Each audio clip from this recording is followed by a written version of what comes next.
முன்ன பாட்டில் இறைவனுக்கு உருவம் கிடையாது, அருவம் கிடையாது, அருவுருவம் கிடையாதுன்னு சொன்னார்.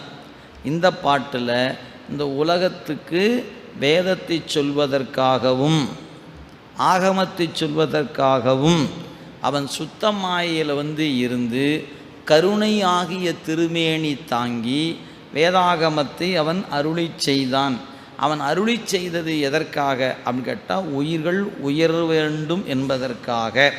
அப்படி அங்கிருந்து வேதத்தை சொல்லிட்டேன் நீ மேலே வான்னு சொல்லாமல் இன்னும் கொஞ்சம் கீழே இறங்கி வந்தான்.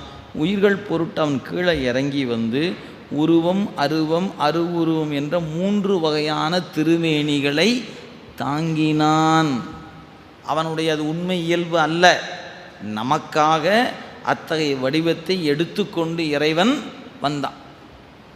அப்போ நீங்கள் அந்த திருமேனிகளை காணும் போதெல்லாம் எனக்காக வந்த கோலம், இது எனக்காக வந்த கோலம் என்பது நினைவுக்கு வரணும்.